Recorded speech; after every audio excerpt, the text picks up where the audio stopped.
sih? Yuk.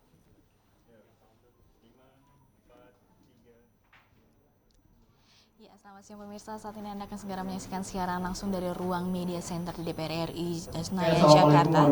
Ada pula tema pada hari ini adalah kesiapan DPR bahas Omnibus Law, rancangan Undang-Undang Cipta Kerja. Dan tepat pada Selasa, dan di sini juga sudah dihadiri oleh beberapa narasumber, yaitu Wakil Ketua Balik DPR RI fraksi Nasdem, yaitu yang akan dihadiri Willy Aditya, anggota fraksi PKB DPR RI Abdul Qadir Karding, dan di sini juga ada anggota fraksi PDI Perjuangan DPR RI Muhammad Nabil Harun, dilanjut dengan anggota fraksi PKS DPR RI Neti Prasetya, dan Wakil Presiden Konfederasi Serikat Pekerja atau KSPI Iswan Abdullah. Dan ada pula moderator pada hari ini yang akan dipimpin oleh Marlin Sitompul, wartawan jurnalis.com, dan saya akan mengembalikan kepada Bung Marlin di depan. Ayah Anggun Aptar ini beserta seluruh petugas mengucapkan selamat menyaksikan. Serikat Pekerja Indonesia KSPI Pak Iswan Abdullah. Nah, ini Pak terkait dengan RUU Omnibus Law ini kan pemerintah sudah boleh kita langsung saja Pak. Sudah menyerahkan draft ke DPR RI RUU Ciptaker sendiri terdiri dari 79 undang-undang dengan 15 bab dan 174 pasal. Nah, KSPI sendiri melihat Omnibus Law RUU Ciptaker sendiri seperti apa Pak? Apa saja pasal-pasal apa saja sebetulnya yang menjadi polemik di tengah-tengah masyarakat khususnya di buruh? Silakan Pak, waktu dan tanggapannya.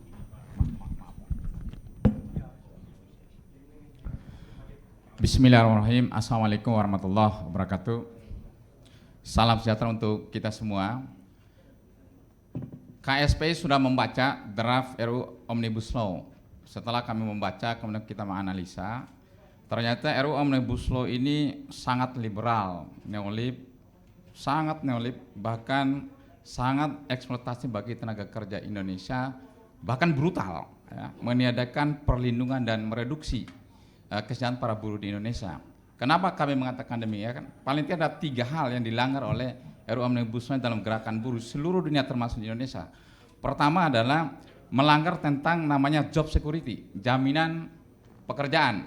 RUU ini meniadakan jaminan dan perlindungan terhadap setiap warga negara atas pekerjaan dan penghidupan yang layak. Itu ditandai dengan penggunaan tenaga kerja asing, kemudian penggunaan kerja outsourcing. Kalau dalam Undang-Undang Nomor 13 Tahun 2003, outsourcing hanya jenis-jenis pekerjaan tertentu, sekarang dibuka seluas-luasnya. Artinya apa? Perusahaan alih daya bebas untuk memperdayakan para pekerja dan bahkan memperdagangkan para buruh di tanah air kita. Kemudian penggunaan tenaga kerja waktu tertentu PKWT dibuka seluas-luasnya. Sementara dalam Undang-Undang Nomor 3 Tahun 2003 bahwa pekerjaan dengan sistem kerja waktu tertentu hanya pekerjaan yang sifatnya sementara, paling lama diselesaikan dalam waktu 3 tahun. Undang-undang ini RUU ini memberikan seluas-luasnya kepada para pekerja Indonesia, bahkan memberikan kesempatan kepada pekerjaan untuk status kontrak sampai mati. Begitu juga outsourcing sampai mati juga seumur hidup. Itu antara lain. Yang kedua adalah undang-undang ini mereduksi bahkan meniadakan yang namanya income security atau salary security, jaminan pendapatan yang layak. Ini ditandai dengan undang-undang ini meniadakan upah minimum. Upah minimum, betul di dalam RUU Undang-Undang Omnibus Law dikatakan ada upah minimum provinsi, tapi kenyataannya penetapan upah minimum provinsi hanya dianut oleh DKI Jakarta sama Jogja, sementara seluruh wilayah Indonesia itu menggunakan upah minimum kabupaten kota, termasuk upah minimum sektoral. Undang-undang ini meniadakan upah minimum kabupaten kota ini, kita bisa bayangkan saja itu. Misalnya di Jawa Barat upah minimum provinsi adalah 1,81 juta, itu upah minimum Kabupaten Majalengka. Artinya provinsi Jawa Barat itu upah minimum yang terendah itu adalah di Kabupaten Majalengka. RUU Omnibus Law melegalkan para pengusaha di tahun 2020, artinya tahun 2021 kalau kita tetap tahun ini. Kalau di Bekasi yang sekarang upahnya 4.500.000, kemudian di Karawang 4.600.000, maka tahun depan upah pekerja boleh pengusaha memperoleh para pekerja dengan upah 1,81 juta di Kabupaten Bekasi, termasuk di Bekasi, Kota Depok, Karawang dan sebagainya. Ini kan mereduksi. Dan lebih anehnya lagi, RUU Omnibus mengatur lagi yang namanya upah minimum padat karya. Di mana upah minimum padat karya diatur bahwa ada upah minimum di bawah upah minimum. Ini kan semakin ngawur lagi nih. Ya, semakin ngawur lagi nih. Ada upah minimum di mana upah namanya upah minimum padat karya. Padahal secara filosofi bahwa upah minimum adalah jaring pengaman safety net di mana negara hadir untuk memastikan tidak ada pekerja yang miskin secara absolut akibat kebijakan pengupahan di negara kita. Itu fungsi peran daripada upah minimum. Tiba-tiba ada lagi namanya upah minimum padat karya. Ini sangat berbahaya. Tentunya yang ketiga adalah yang dikenal dengan namanya social security, jaminan sosial. RUU Omnibus Law bisa memastikan bahwa para pekerja hilang jaminan sosialnya. Oleh karena apa? Ya orang udah kerja kontrak kok, orang kontrak seumur hidup kok. Kemudian begitu juga outsourcing seumur hidup. Kemudian begitu juga diatur juga upah per jam. Kalau upah per jam artinya memberikan keleluasaan kepada pengusaha untuk membayar upah minimum, upah para pekerja di bawah upah minimum, karena dilegalkan undang-undang. Sementara syarat iuran premi BPJS Ketenagakerjaan maupun BPJS Kesehatan itu adalah upah minimum sampai dengan 12 juta rupiah. Itu kira-kira. Kami menduga Bang kami menduga bisa jadi RUU Omnibus Law ini yang saya katakan tadi liberal, neolib, sangat brutal, eksploitatif terhadap para pekerja Indonesia. Oleh karena memang dari awal serikat buruh tidak dilibatkan di dalamnya. Bahkan di dalam Permenko nomor 378 ada namanya Satgas RUU Omnibus Law. Itu melibatkan seluruh pengusaha di Indonesia, diikuti oleh Rosan Roslani. Kemudian berikutnya seluruh pengurus-pengurus asosiasi pengusaha di Indonesia tanpa melibatkan serikat buruh. Dan itulah dugaan kami, nuansa daripada isi daripada RUU Omnibus Law itu ya bercita rasa pengusaha kapitalis karena mementingkan kepentingan mereka. Pertanyaannya, apakah negara kita ini adalah milik pengusaha? Kan itu permasalahannya. Sekali lagi, gerakan serikat buruh akan menolak ini. Paling tidak, masih ada waktu yang Bang ya. Paling tidak ada 9 hal yang menjadi alasan kita. Ya, uraian daripada pelanggaran tadi, 3 pelanggaran HAM mendasar dari gerakan buruh tadi itu. Yang pertama adalah hilangnya upah minimum, ya. Ringkasan itu hilangnya upah minimum. Tadi udah jelas, hilangnya upah minimum. Betul ada upah minimum provinsi, tapi besok menggunakan upah minimum kabupaten kota. Kan kalau belum lagi di sana upah berdasarkan kesepakatan antara serikat buruh dengan para pengusaha. Jadi ketika ada hubungan kerja, apa yang disepakati oleh serikat buruh dan para pekerja, pengusaha dan para pekerja, maka itu yang menjadi dasar upah di tingkat implementasi di bawah. Ini kan sangat berbahaya. Yang kedua adalah hilangan pesangon. Kan banyak orang ngomong pesangon siapa bilang tidak? Betul, di dalam RUU diatur masalah pesangon. Tapi kan pesangon itu biasanya berlaku bagi pekerja tetap, PKWT kalau bahasa undang-undangnya itu. Apalagi dalam RUU diatur Pak, perjanjian kerja itu yang mendapatkan jaminan kehilangan kerja seperti yang disampaikan oleh Menteri Tenaga Kerja yang namanya pemanis itu bagi para pekerja yang bekerja 1 tahun ke atas, maka diberikan ruang kepada para pengusaha untuk membuat perjanjian kerja 1 tahun di bawah, biar kehilangan kewajiban mereka untuk membayarkan jaminan. Ya, 5 menit lagi ya, insya Allah pas. Yang kedua, tadi upah minimumnya hilang. Yang kedua hilangan pesangon. Buruh kontrak dan outsourcing sampai mati itulah yang memberikan ruang hilangnya hak pesangon. Kemudian yang ketiga adalah penggunaan tenaga kerja outsourcing seluas-luasnya. Kalau dulu kan hanya pekerja yang outsourcing hanya dibolehkan pada 5 jenis pekerjaan. Security, jasa pengamanan, catering, kemudian cleaning service dan jasa penunjang di perusahaan pertambangan. Kalau RUU Omnibus Law dibuka seluas-luasnya bagi perusahaan alih daya untuk memperkerjakan tenaga kerja. Padahal ini kan outsourcing ini kan sebenarnya tidak boleh ada di negara kita seharusnya. Karena ini adalah perbudakan, reinkarnasi perbudakan di zaman dulu masuk ke negara kita. Harusnya kita hapus, tapi paling tidak waktu itu buruh hanya bisa menahan hanya 5 jenis ini saja. Baru yang keempat itu adalah penggunaan kerja kontrak outsourcing, penggunaan kerja buruh kontrak umur hidup. Ini kan berbahaya.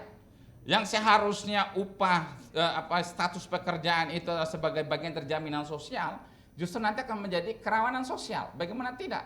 Kita sekolah tinggi-tinggi, anak-anak, bapak-bapak, saudara-saudara, teman-teman pers, udah kuliah tinggi ujungnya jadi kontrak sampai umur hidup. Bisa jadi nanti orang calon-calon mertua kita, anak-anak kita udah jadi takut semua karena calon mantunya adalah tenaga kontrak kan gitu, dan outsourcing gitu. Yang kelima adalah penggunaan tenaga kerja asing. Ini kan luar biasa ini. Padahal namanya cipta lapangan kerja. Waktu itu kan dipeleset menjadi cilaka. Karena isinya betul mencilakakan para pekerja Indonesia.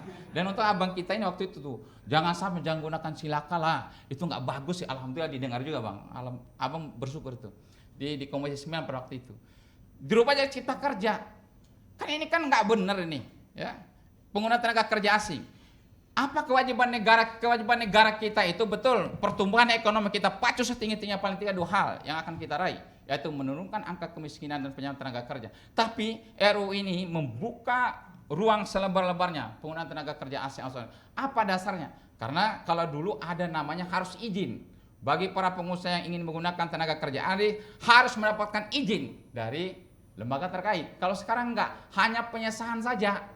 Artinya apa? Kalau mereka udah guna tinggal datang kepada penguasa. Nih saya menggunakan tenaga kerja asing sebesar ini. Dan untungnya sekarang, kemarin kan buruh kan menolak semua tenaga kerja asing.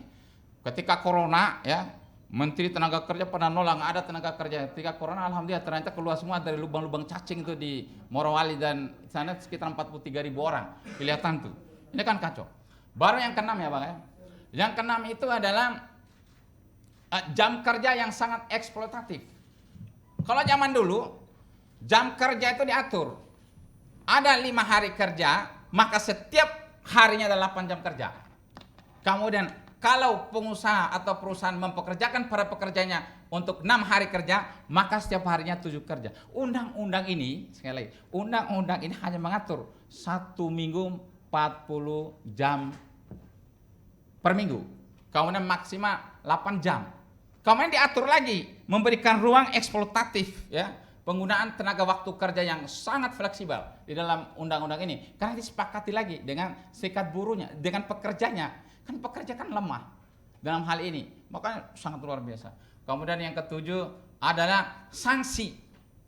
Ini sanksi nih, sanksi pidana kepada para pengusaha dihapus semua. Ini bayangin aja nih. Sekarang dengan adanya sanksi aja pengusaha nakal di negara kita, apalagi sanksi tidak ada. Kebukti peserta BPJS Ketenagakerjaan sama BPJS Kesehatan sampai dengan hari ini hanya terdaftar 30% dari total 55,27 juta orang. Artinya para pengusaha di Indonesia adalah punya tabiat kecenderungan nakal untuk tidak menjalankan jaminan sosialnya. Kalau dalam undang-undang sebelumnya sanksi diberikan kepada para pengusaha untuk kalau membayar upah di bawah upah minimum masuk penjara. Kalau sekarang sudah tidak ada. Dengan ada sanksi aja mereka nakal. Kan bukti, kan komposisi pekerja dalam data penelitian tahun 2012, komposisi pekerja tetap di negara kita hanya 30%, 70% adalah pekerja outsourcing dan buruh kontrak. Kenapa ini terjadi? Karena pengusaha tidak menjalankan amanat Undang-Undang Nomor 13 tahun 2003. Baru yang ke-8 itu adalah apalagi tadi itu. Yang ke-8 adalah PHK dipermudah. Kalau di dalam Undang-Undang Nomor 3 tahun 2003 jelas dikatakan pekerja, pemerintah dan serikat buruh berusaha semaksimal mungkin untuk mencegah terjadinya PHK di negara kita. Undang-undang ini RUU Omnibus Law meniadakan menghapus itu, menghapus upaya mencegah tidak terjadinya PHK. Bahkan PHK terjadi manakala ada kesepakatan antara pekerja dengan pengusaha. Kalau PHK ditaruh di pasar seperti itu, udah pasti buruhnya akan mengalah. Apa yang bisa? Kalau di Undang-Undang Nomor 13, PHK harus melalui keputusan pengadilan. Kalau di undang-undang ini pengadilan ditiadakan berdasarkan prosedur pengusaha hubungan industrial berlaku. Ini kan sangat berbahaya. Baru kayak yang ke-9-nya itu adalah kaitan dengan apa tadi itu ya? Pokoknya 9 ya Bapak-bapak semua ya. Ya kalau yang berikutnya itu tadi saya mintakan sanksi. Mohon maaf ulang lagi. Satu outsourcing, yang kedua buruh kontrak, yang ketiga upah minimum ditiadakan, yang keempat tenaga kerja asing, yang kelima pesangon 6, yang ketujuh ya para pekerja, yang ke-9 adalah hilangan yang tadi jaminan sosial bagi para pekerja di negara kita menjadi tidak ada. Sederhananya adalah karena status mereka adalah buruh kontrak dan outsourcing. Sekali lagi, mohon teman-teman media, undang-undang ini sangat liberal, sangat, mohon maaf, neolib dan brutal. Kalau kita buruh tidak melakukan perlawanan, ya, negara kita kan udah jelas, negara ini dimerdekakan untuk melindungi segenap bangsa dan seluruh tumpah darah yang ada di dalamnya, bukan hanya kepentingan pengusaha. Maka untuk itu sekali lagi, Serikat Buruh akan melakukan penolakan all out. Kalau Bapak-Bapak semua perhatikan tahun 2012, ada namanya mogok nasional pada waktu itu yang diinisiasi oleh MPBI, dan alhamdulillah sekarang MPBI udah dihidupkan kembali tanggal 28 Februari kemarin di Puri Denpasar untuk melakukan penolakan ini. Maka saran saya adalah untuk kepada anggota dewan nih DPR RI, saran kami ya Bang ya, Ibu ya, Bu Neti ya semuanya, saran kami adalah bagi kami sederhana. Investasi boleh datang ke Indonesia, ya. RUU boleh dibikin sebanyak-banyak, tapi tidak boleh mengurangi, meniadakan proteksi dan perlindungan terhadap tenaga kerja di negara kita. Kalau itu terjadi, tentu kita akan lawan. Sarannya adalah, udahlah, RUU boleh bikin aja. Kalau mau yang paling gampang ya cabut aja Omnibus Law klaster cipta lapangan kerjanya. Kalau mau dipaksa, boleh dibahas, akan tetapi hal-hal yang telah diatur dalam Undang-Undang Nomor 13 terkait dengan mana proteksi dan kesehatan para buruh jangan dikurangi, itu saja. Kemudian yang kita atur adalah bagaimana tentang startup ini. Ini kan aneh lagi. Kalau startup kan katanya untuk tenaga kerja di Indonesia. Tetapi di dalam undang-undang jelas kok startup itu diberikan kesempatan untuk tenaga kerja asing. Maka saya juga heran ya. Ini RUU Omnibus Law ini buat siapa sebenarnya? Saya kira bukan untuk rakyat Indonesia. Dan terima kasih. Oke, terima kasih Bang. Jika dari KSP sendiri ada 9 catatan Bang. Ini mungkin selanjutnya ke Balik. Bang Aditya, gimana pembahasan di Balik terkait dengan Omnibus Law RUU Cipta Kerja ini? Artinya ini kan belum ada pembahasan Bang ya, baru sebatas draft. Apakah nanti pembahasan untuk Omnibus Law RUU Cipta Kerja ini akan meminta pandangan-pandangan dari Serikat Buruh atau seperti apa Bang? Silakan. Ya, terima kasih. Assalamualaikum warahmatullahi wabarakatuh. Selamat siang untuk kita semua. Ini kalau final Piala Dunia itu seperti insiden Zidane nanduk Materazzi gitu. Ya. Mainnya 90 menit tapi yang di capture cuma kejadian itu saja. Dalam undang-undang cipta kerja ini, cipta lapangan kerja ini, itu klaster buruh itu, relasi pekerja itu cuma dari 11 itu cuma 1 kok. Gitu. Jadi kalau tadi dibilang ini negara pengusaha atau negara siapa gitu. Kalau logikanya dibalik juga sama. Ini negara buruh doang atau siapa gitu. Jadi kita tidak bisa berpikir, tidak bisa bertindak, tidak bisa hanya dalam seperti kata dalam tempurung gitu. Hanya satu perspektif gitu. Apa contohnya? Kalau kita vis-a-viskan sekarang teman-teman serikat ini bicara, oh ini tidak pro pada pekerja. Emang kita nggak mikirin orang-orang yang belum mendapatkan pekerjaan. Kalau kita lihat dalam angka yang normatif, 5% pertumbuhan itu berapa sih 1%-nya bisa diserap? 200.000? 180.000? 400.000 itu angka yang dulu Pak. Angka yang baru nggak sampai. Nggak, kau diam aja dulu. Nanti kita gantian ngomong. Jadi biar kita ngobrol diskusi untuk membangun negara dan bangsa. Hari ini ada tulisan yang menarik dari Rizal Ramli. Rizal Malarangeng di media Indonesia. Bagaimana Omnibus Law itu adalah sebuah komitmen Jokowi untuk kemudian melakukan demokrasi ekonomi. Itu yang harus kita lihat, itu yang harus kita pahami dalam kerangka apa. Inilah momentumnya. kita dulu melakukan demokrasi ekonomi karena krisis dan tekanan IMF dan World Bank, maka kemudian terjadilah letter of intent, structural adjustment program. Itu karena endorsement, paksaan dari lembaga-lembaga internasional dan krisis global. Hari ini ada krisis global, tapi ini datang dari sebuah political will yang luar biasa dari seorang pemimpin yang hebat. Ya, itu yang harus kita lihat. Omnibus ini kan janji politik Jokowi ya, ketika beliau dilantik. Nah, yang saya ingin katakan adalah hari ini partai pengusung Jokowi di DPR itu 77%. Kalau ini tidak gol, kapan lagi negara ini akan meletakkan sebuah milestone demokrasi ekonominya? Nanti kita berbicara konten. Bukan berarti saya tidak memahami konten. Saya mau bicara tentang lanskap yang objektifnya dulu. Nah, inilah momentumnya. Maka tidak salah kemudian apa yang dibilang oleh Pak Jokowi, kalau bisa 100 hari, kenapa tidak? Itu yang pertama. Yang kedua, secara prosedur mekanisme hari ini surat presiden sudah masuk ke pimpinan. Tapi dari pimpinan sendiri belum membahasnya, ini barang akan dibahas di AKD mana Pak? Bamusnya belum Pak. Apakah mau dibahas di Balek atau di yang lain? Atau di Pansus? Ya, kalau dari Nasdem mengusulkan kemarin itu dibahas di Balek.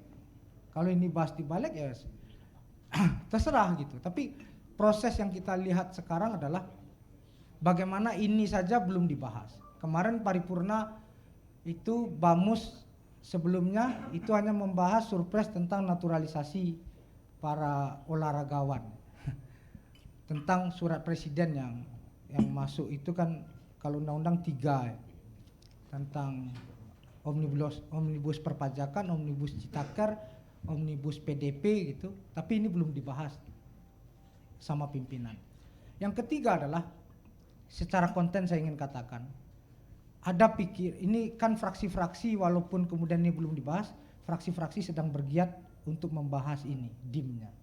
Nah, apa yang dibilang oleh kawan kita dari Serikat Pekerja tadi, memang apakah ini akan berlaku secara nationwide gitu, berlaku secara nasional semuanya, atau ini hanya mulai berlaku kita berpikir untuk melakukan best practice itu berlaku pada kawasan-kawasan ekonomi saja. Kita punya kawasan ekonomi khusus, kita punya KEK dan kawasan industri. Apakah ini hanya berlaku di sana? Kenapa? Kalau kita berkaca kepada Cina, Korea, itu kan zonasi industrinya terjadi. Nah, ini yang kemudian kita benar-benar baca betul secara komprehensif. Prinsip dari Omnibus Law ini adalah, Citaker ini adalah, satu adalah mempermudah perizinan, mempermudah investasi. Yang kedua adalah debirokratisasi perizinan. Ini substansinya dua. Nah, di mana letak Ciptakernya itu? Ciptakernya itu sebagai sebuah output dari ketika dua hal ini terjadi. Jadi dia bukan sebagai sebuah input, dia bukan sebagai sebuah proses, tapi dia output. Nah, ini yang kemudian konstruksi pemikiran ini, bangunan ini yang harus kita lihat. Nah, yang terakhir teman-teman semua, apa yang dibilang oleh teman kita dari Serikat Pekerja tadi, ada pandangan dari teman-teman sejauh ini diskusi, bahkan kita konfirmasi dengan pembuat undang-undang. Ya kalau ini mau ngebut betul, tadi yang dibilang salah satu klaster dari hubungan Serikat Pekerja dan pekerja ini dikeluarkan dari sini. Karena memang secara nama ini lebih banyak merepresentasikan manifestasi dari kemudahan investasi dan berusaha gitu. Kemudahan perizinan. Relasi kerjanya sendiri cuma 1 dari 11 gitu. Memang sangat kecil sekali gitu. Nah, tapi yang harus kita ingat juga, Prolegnas tahun 2020 ini juga memasukkan RUU PPHI, perselisihan penyelesaian hubungan industrial gitu. Jadi ada dua hal ya. Jadi tidak kemudian ini mengurus negara ini kan bukan serampangan, bukan suatu hal yang apa ya, bengak-bengok gitu kata orang. Ya kita juga aktivis dulu, kerjanya bengak-bengok, tapi dengan bengak-bengok saja ternyata tambah brutal gitu, tambah babak belur. Ini dibutuhkan sebuah hal yang komprehensif gitu, suatu hal yang benar-benar inilah momentum kemudian DPR dengan dukungan paling besar kepada pemerintah, 77% partai pengusung pemerintah. Ini ada PDI, ada PKB gitu. Nah, ini momentum untuk kemudian ya Nasdem dalam perspektif kemudian ya, merealisasikan itu secepat mungkin. Terima kasih. Assalamualaikum warahmatullahi wabarakatuh. Cukup menarik dengan suara 77% pendukung pemerintahan, artinya sangat bisa dikatakan sangat mudah untuk menggolkan Omnibus Law RUU Ciptaker ini. Artinya kalau tidak gol ya apa kata dunia, mungkin seperti itu Bang ya. Bagaimana dengan pandangan dari fraksi PKS sendiri Bu Neti selaku misalnya partai di luar pemerintahan melihat artinya pandangan terkait dengan Omnibus Law RUU Ciptaker ini. Silakan Bu. Ya, bismillahirrahmanirrahim. Assalamualaikum warahmatullahi wabarakatuh. Bang Willy, Pak Abdul Qadir, Gus Nabil, Pak Iswan ya? Iswan ya. Dan teman-teman yang hadir pada kesempatan hari ini. Tentu saja kalau kita bicara tentang RUU Omnibus Law Cipta Kerja, fisiknya sendiri kita belum terima, belum lihat ya. Kalau bicara tentang draftnya, ya seperti itu. Mungkin kalau pimpinan sudah menerima, tapi kan tadi disampaikan juga itu belum sampai ke balik, belum juga didistribusikan ke fraksi-fraksi ya, belum ditentukan, belum diserahkan ke Bamus melalui Bamus ke fraksi-fraksi. Jadi memang hari ini satu catatan, kalau nggak ada api pasti nggak ada asap. Saya nggak tahu ini yang beredar yang mana gitu. Kemudian menjadi catatan kritis dari teman-teman serikat pekerja.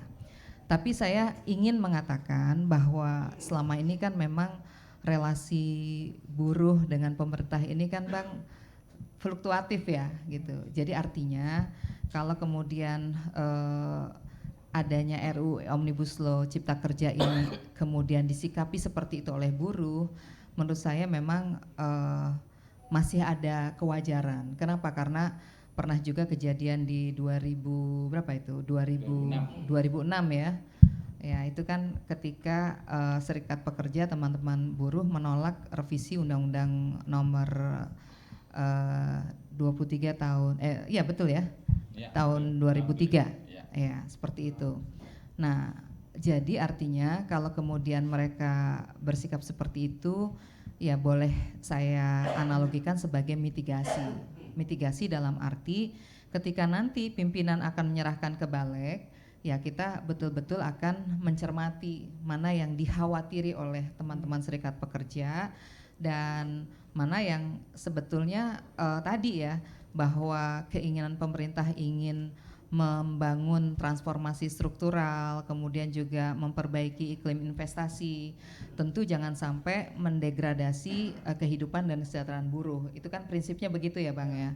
Jadi artinya saya justru malah titip pesan nih ke Bang Willy di Balik, kemudian juga Pak Abdul Qadir, gimana caranya agar kekhawatiran buruh ini kalau kata teman-teman milenial nggak lebay, tapi betul-betul bisa dikawal ya. Karena saya yakin kalau kita bicara tentang buruh, tentu yang hadir sini semua sepakat ya, Gus Nabil juga ya, waktu kita menerima beberapa kali audiensi serikat pekerja baik KSPI, KSPSI ya, bahkan kita menemui 20.000 teman-teman yang demo di depan, itu juga sebuah bentuk komitmen dari Komisi 9 pada waktu itu, dan yang hadir semua fraksi loh. Jadi artinya bukan hanya PKS ya, kalau tadi disebut ada 77% yang pro pada pemerintah, yang hadir waktu itu ketua komisi, kemudian juga Bu Ripka Ciptaning, kemudian dari Golkar juga hadir, semuanya sepakat. Jadi kalau kemudian RUU Omnibus Law ini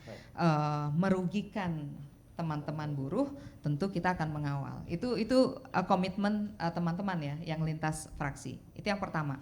Kemudian yang kedua, saya hanya ingin mengingatkan bahwa kebijakan apapun yang lahir di bumi Indonesia ini harus selaras dengan landasan ideologi kita Pancasila, kemudian juga landasan konstitusional yuridis kita, Undang-Undang Dasar Negara Republik Indonesia tahun 1945, dan tentu saja ya sekali lagi prinsipnya justru harus menguatkan demokrasi dan otonomi daerah gitu.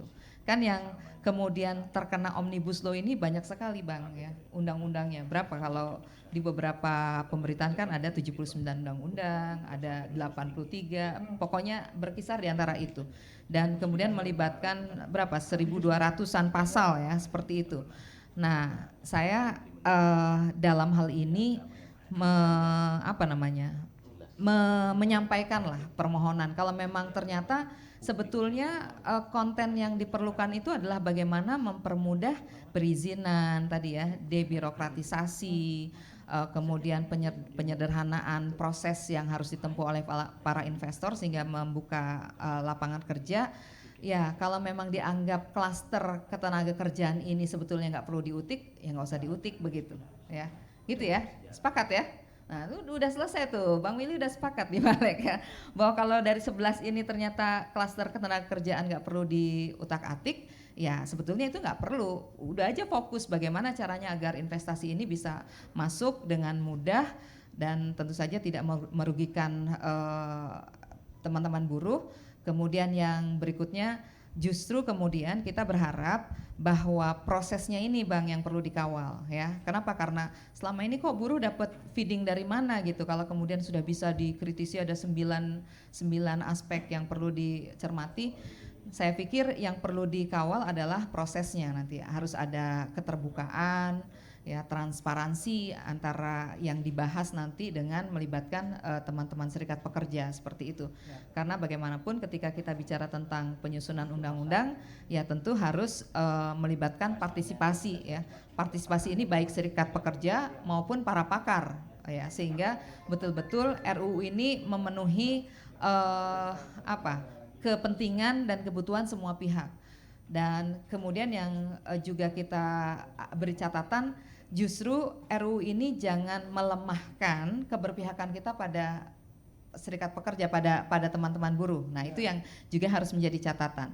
Dan juga yang harus jadi catatan ketika kita memudahkan investasi, justru jangan kemudian tadi ya ada peluang untuk mendegradasi. Nah kalau itu yang terjadi sebetulnya insya Allah ya kita semua akan mengawal ya. Saya terus terang nggak bisa menyampaikan banyak hal karena pertama belum baca gitu, belum menerima ya.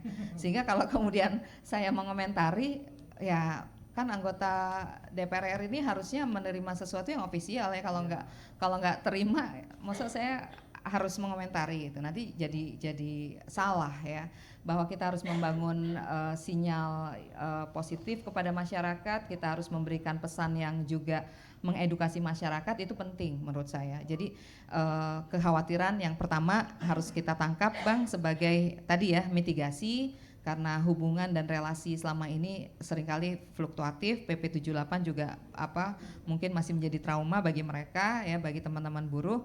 Yang kedua, tolong dikawal prosesnya sehingga ada transparansi, keterbukaan, dan kemudian tidak mendegradasi.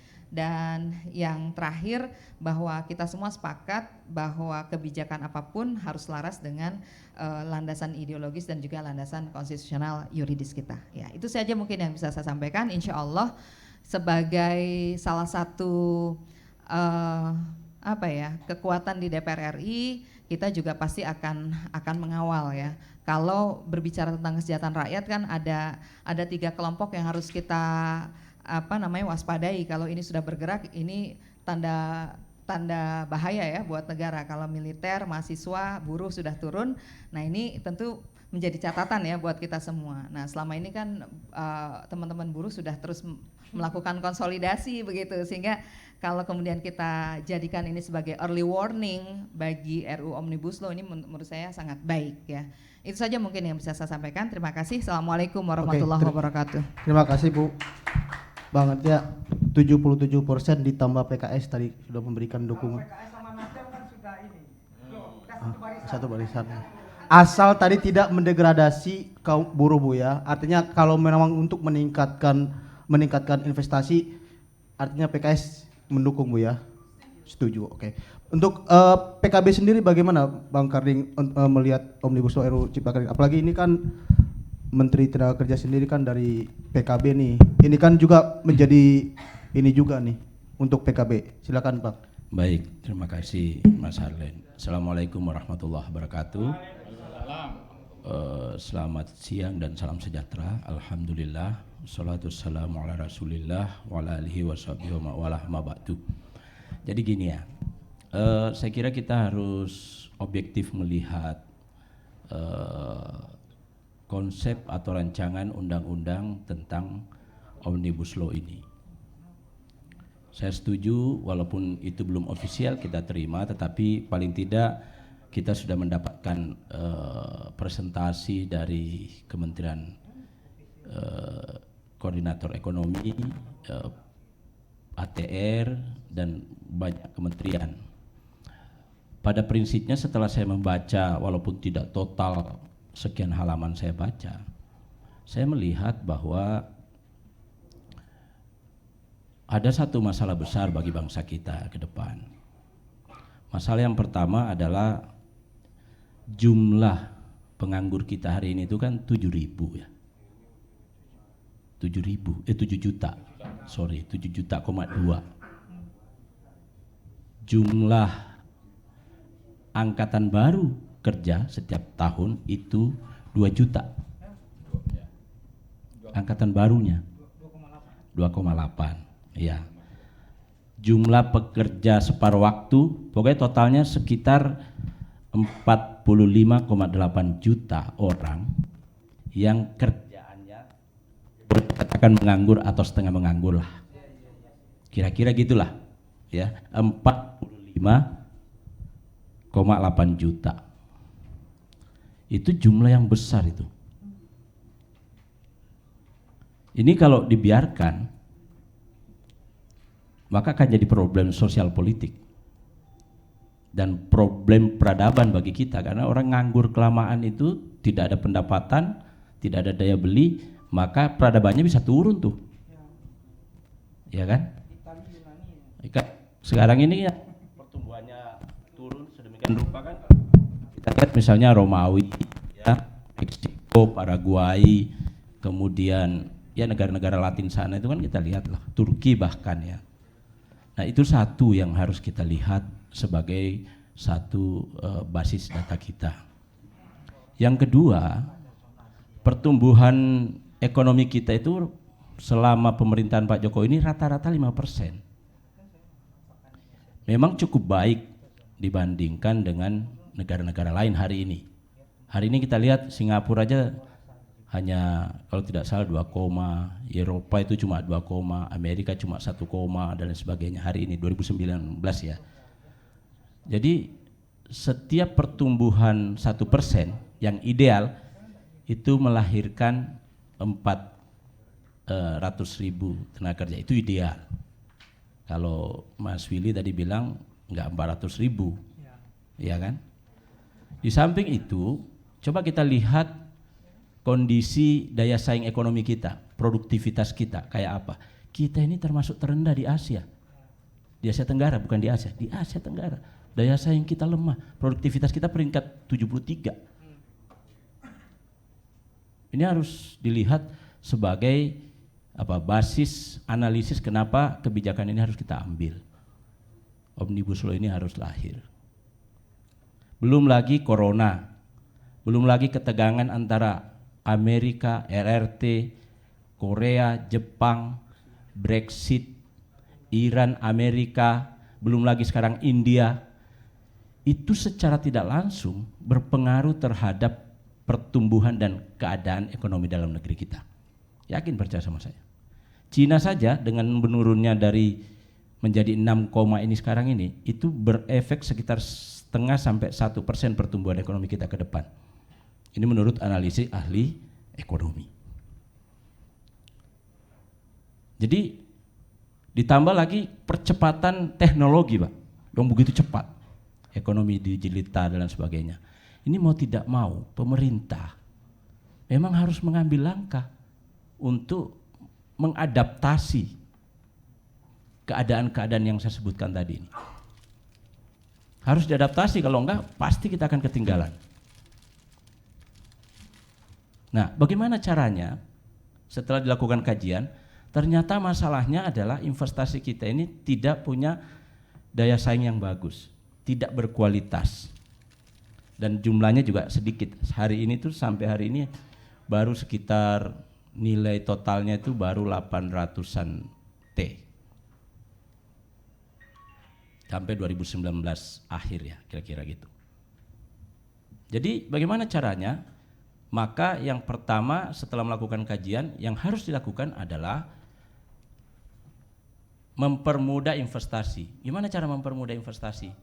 Salah satunya adalah melakukan perubahan-perubahan pada aturan kita. Aturan kita, aturan pusat, aturan perda daerah, lembaga non kementerian, kemudian aturan peraturan menteri, itu totalnya kalau nggak salah itu berapa? 140-an peraturan.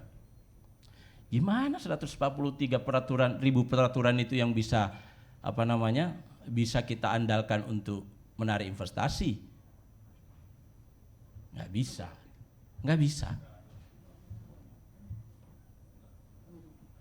Iya kan? Nggak bisa. Maka harus diambil satu langkah, apa yang disebut penataan peraturan kita dalam satu tematik, itu yang disebut Omnibus Law.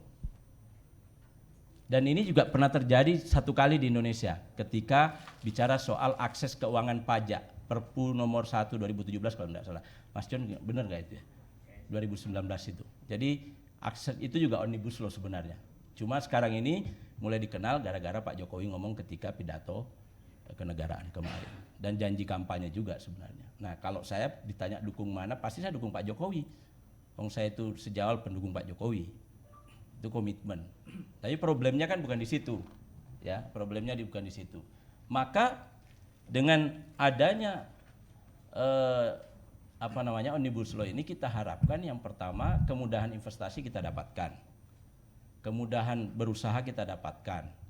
Pengurusan izin kita dapatkan. Pengadaan lahan kita dapatkan dengan baik. Kemudian tenaga kerja juga cuma 3 pasal atau 4 pasal, saya coba nanti kita bedah ulang ya. Kemudian ada jaminan bagi investasi pemerintah dalam negara misalnya. Ini semua dibiarkan agar kita, menurut Pak Jokowi itu dalam RPJMN-nya, bahwa kita keluar dari apa yang disebut middle income trap, jebakan penghasilan kelas menengah. Itu yang pertama, kita harus keluar dari situ. Yang kedua, kita punya target pengen menjadi nomor 4 kekuatan ekonomi dunia setelah Amerika, Cina, India, kita. Yang ketiga, pendapatan domestik bruto kita nanti kita harapkan sampai pada sekitar 7.000 triliun USD. Atau kalau diperkapitakan, kita berharap pada tahun 2045 itu kita punya 27 juta penghasilan per kapita, orang per tahun. Kalau sekarang kan kita baru 4,6 juta. 2024 sampai 2009 kita harapkan 6 sampai 7 juta atau 8 juta penghasilan kita. Masyarakat dengan penghasilan seperti sekarang ini sulit. Daya belinya rendah, konsumsi rendah, maka ya sudah, kita tahu hasilnya. Ya kan? Nah, itu sebenarnya yang melatar belakangi. Maka harus ada simplifikasi terhadap peraturan kita yang selama ini satu terlalu besar, istilahnya itu gemuk. Yang kedua tumpang tindih. Yang ketiga ego sektoralnya tinggi. Indonesia ini paling berat ngatur ego sektoral masing-masing. Antar kementerian aja susah, apalagi antara sektor swasta dan pemerintah, itu susah. Jadi itu dilakukan hari ini. Harapannya adalah kita akan mencapai pertumbuhan ekonomi 6-7% pada tahun 2045. Dengan asumsi berarti 7 juta penganggur yang ada ini itu bisa diserap dengan pertumbuhan sekian itu. Jadi setiap 1% 400.000. Nah, itu sebenarnya keinginannya pemerintah seperti itu. Keinginan pemerintah bagaimana mencapai menghilangkan 7 juta dan mempertahankan yang existing. Jadi prinsip Omnibus Law Cipta Kerja ini ada 2 yang harus teman-teman tahu. Teman-teman buruh juga saya kira perlu menyimak dengan baik. Yang pertama, menciptakan lapangan kerja. Yang kedua, mengembangkan lapangan kerja yang sudah ada. Yang ketiga adalah melindungi pekerja. Cara melindungi pekerja, saya baca kok tidak se ekstrim yang disampaikan oleh sahabat saya tadi dari KSPI, tidak. Masih ada yang namanya upah minimum, masih ada yang namanya tunjangan kehilangan pekerjaan. Dia dapat benefit cost di situ, dia dapat pelatihan kerja, dia dapat akses untuk bekerja di situ. Masih ada misalnya tunjangan tunjangan sosial lainnya, mulai dari kematian dan sebagainya lah, banyak itu. Jadi cukup dijamin. Bahkan kalau saya lihat tenaga tetap maupun tenaga kontrak ataupun outsourcing, bahkan yang per jam itu juga dapat jaminan-jaminan yang sama seperti yang didapatkan oleh pekerja tetap. Kalau yang saya baca ya, nggak tahu kalau itu apa namanya. Saya melihat ini tidak total adopsi liberalisme atau neolib dari luar, enggak. Tapi pasti orang Indonesia selalu cari cara jalan tengah di mana buruh tidak susah tetapi investasi bagus. Konsumsi bagus, investasi bagus, dan penghasilan kita juga bagus. Nah, nanti saya kira saran saya sih buruh jangan langsung tolak habis-habisan, walaupun itu juga penting untuk bergaining karena kita kan juga dulu aktivis. Tetapi juga didialogkan lah kira-kira. Setelah kita dapat draft nanti kita dialogkan. Aslinya buruh ini masalahnya di mana? Di PHK kah? Di outsourcing kah? TKA kah? Atau upah minimum kah? Atau jam kerja? Kalau yang saya baca TKA itu hanya kelompok pekerja tertentu, pekerjaan tertentu saja. Misalnya soal startup aja. Yang lain nggak boleh.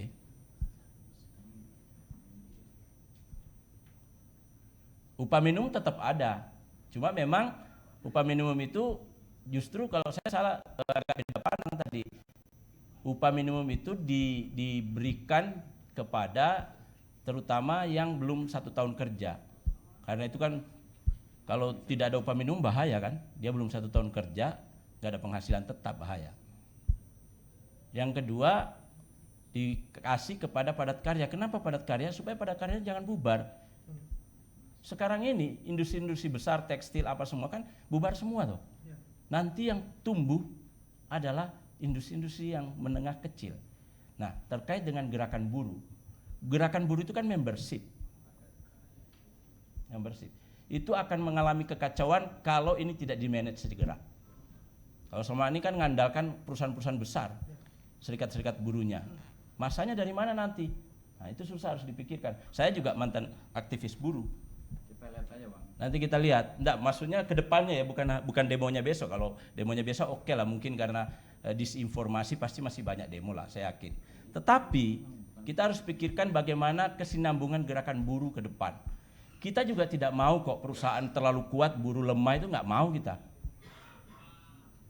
Nah, oleh karena itu saya sebenarnya melihat apa yang menjadi prinsip dasar Omnibus Law ini, yang pertama penciptaan lapangan kerja baru, yang kedua mempertahankan atau mengembangkan lapangan kerja existing, yang ketiga adalah menjaga kesejahteraan buruh. Salah satunya adalah dengan Omnibus Law ini nanti para pekerja itu memiliki kualitas yang lebih baik. Kalau orang berkualitas nggak bakal dipecat lah, nggak bakal dipecat. Siapa yang mau pecat orang berkualitas? Sama aja dengan kita. Kalau kita bagus kualitasnya, semua orang juga mau menerima kita bekerja dimanapun. Nah, terkait dengan jam kerja yang 1 jam itu sebenarnya, atau yang tidak diatur secara detail, itu sebenarnya hanya untuk teman-teman startup.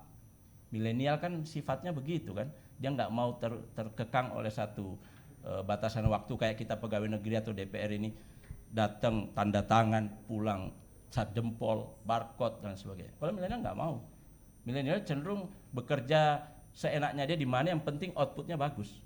Makanya pemerintah dalam Omnibus Law ini memberikan ruang untuk itu. Jadi saya kira harus clear di situ soal Omnibus Law ini. Jadi cita-cita pemerintah untuk menyelamatkan peradaban yang namanya Indonesia ini harus mau tidak mau, suka tidak suka, kita harus melakukan menyepakati Omnibus Law ini. Bahwa ada revisi-revisi karena aspirasi dan akomodasi terhadap buruh, menurut saya wajib, perlu ada. Tidak boleh juga kita biarkan begitu saja. Perlu. Karena kan kita juga harus menjaga jangan sampai arus kapitalisasi dan liberalisme itu betul-betul menggunting kekuatan dan keselamatan pekerja kita. Kita cari jalan tengah lah. Nah, intinya investasi masuk, pendapatan naik, konsumsi naik, negara kita makmur. Wallahul muwaffiq ila aqwamit thoriq. Assalamualaikum warahmatullahi wabarakatuh. Oke, terima kasih Bang. Artinya ini masih ada perbedaan pandangan antara DPR dengan serikat buruh. Artinya ini masih perlu ada sosialisasi yang ini cukup intens ya Bang, Omnibus Law RUU Ciptaker ini ke sejumlah serikat buruh. Tadi saya dengar bisikan dari Bang ini tidak ngerti persoalan katanya Bang. Nah, dari fraksi PDIP sendiri seperti apa Gus Nabil terkait dengan Omnibus Law? Silakan Bang, tanggapannya seperti apa? Assalamualaikum warahmatullahi wabarakatuh. Alhamdulillah wassalatu wassalamu ala sayyidina wa maulana wa habibina wa syafiina Muhammad Rasulillah wa ala alihi wa sahbihi wa mawalah, amma ba'd. Yang saya hormati para senior ini, sudah habis sebenarnya diskusinya karena tadi malam ini saya sudah belajar draft RUU, entah itu yang resmi atau tidak saya tidak paham, tapi cukup lama saya belajar tadi malam dan ada 9 poin dan sudah dibaca semua. Jadi ini saya harus baca apa lagi kan gitu. Tinggal baca doa katanya ini. Berarti abang kita ini bersama buruh berarti. Kemudian saya harus menyampaikan apresiasi kepada teman-teman buruh. Pertama, apresiasinya apa? Karena teman-teman buruh ini seringkali beraudiensi dengan kita, tentunya di Komisi 9 bersama Bu Neti, dan saya sangat menghargai apa yang dilakukan oleh teman-teman buruh. Artinya mereka melakukan kritik, menyampaikan aspirasi dengan cara-cara terhormat di ruang yang terhormat, dan sehingga apa yang kemudian disuarakan itu bisa didiskusikan bersama. Kalau di jalanan terus tidak ada diskusi yang aktif, yang interaktif. Di Komisi 9 sangat sering kita audiensi dengan teman-teman buruh dan kita banyak mendapatkan input, masukan. Jadi agak ringan juga kerja Komisi 9 ini kalau ketemu teman-teman buruh ini. Kemudian soal RUU Omnibus Law ini memang saya mendengar bahwa di internal pemerintah itu juga masih ada yang belum beres gitu. Saya tidak tahu di mananya, cuman saya seriwing dengar saja gitu. Karena seriwing jadi nggak bisa saya jelaskan.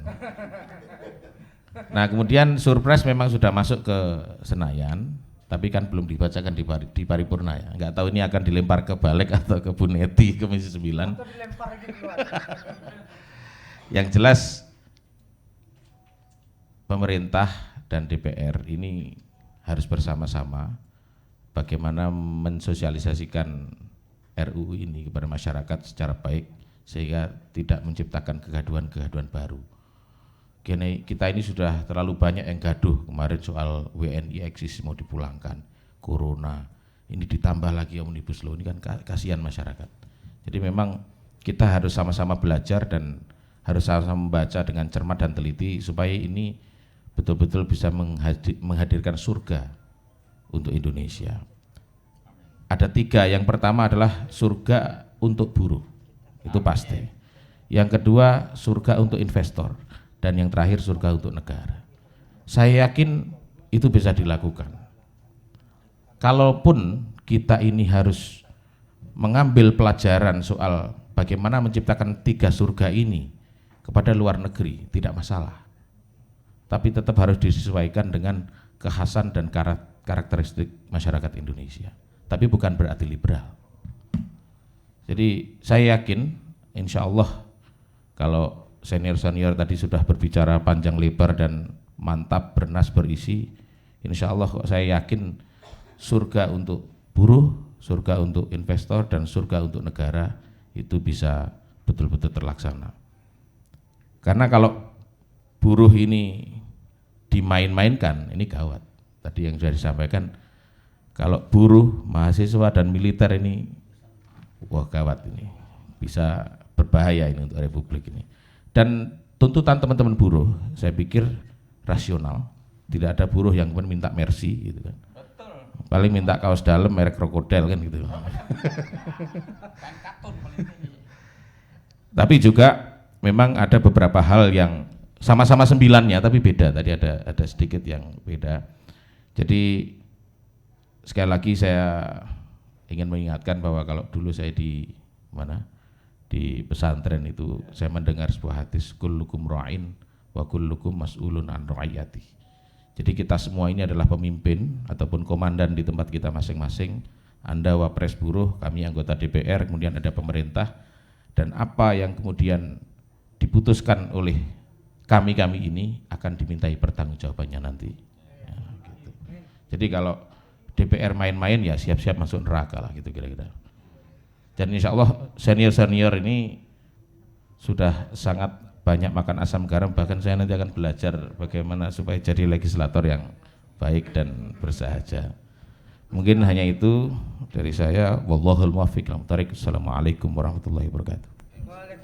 Luar biasa nih penutupnya nih. Mungkin dari tanggapan ke-5 narasumber kita mungkin ada mau pendalaman sesi tanya jawab 3 orang.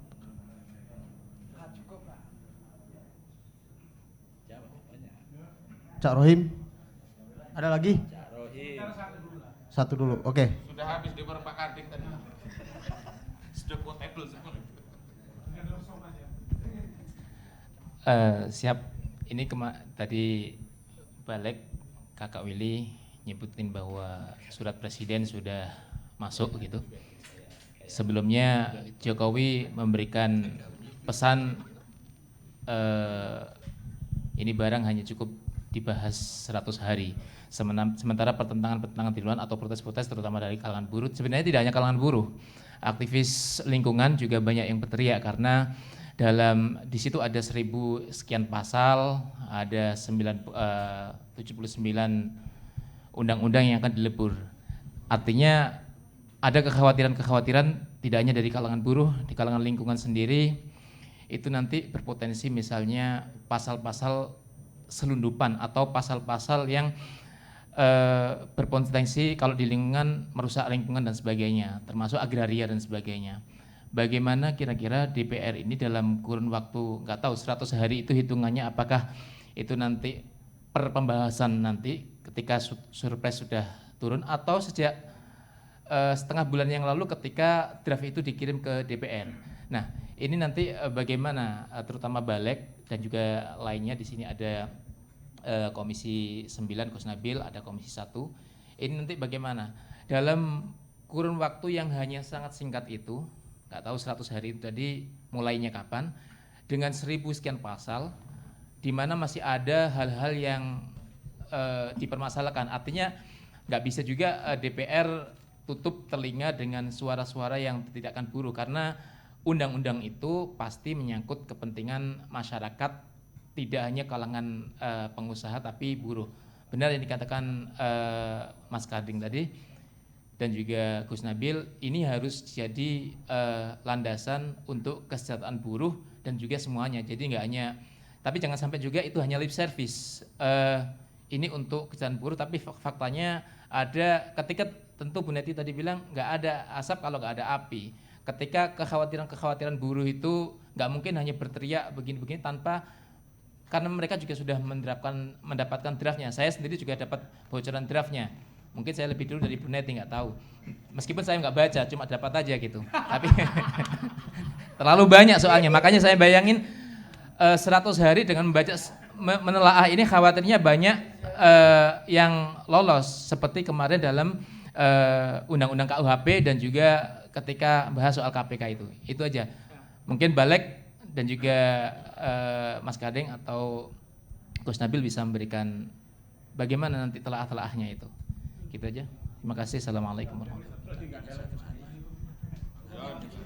Iya. Ini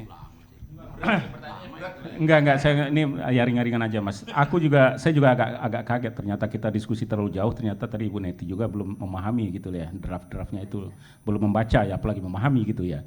Jadi kita terlalu jauh juga bicara soal undang-undang ini nanti akan menjadi liberal, eksploitatif dan sebagainya. Kalau saya sih pada prinsipnya kita tetap harus memilih apakah kita mau bekerja tetap atau tetap bekerja. Nah, prinsip orang yang mau bekerja tetap ini banyak kan malas, Pak. Memang sering di sini pengusaha mengeluhkan. Begitu dia bekerja, maaf ya, saya jadi wartawan aja misalnya. Begitu saya kontrak, Pak, saya rajin liputan, Pak. Bisa 10 berita sehari, 3 minimal. Begitu saya diangkat, saya cukup 2 aja, saya mulai agak santai. Mulai. Kenapa? Saya udah diangkat, oke, ada uang makan, organik ya istilahnya di pos kota ini tahu nih betul nih. Sudah organik gitu loh. Nah, udah organik itu jalannya udah beda tuh.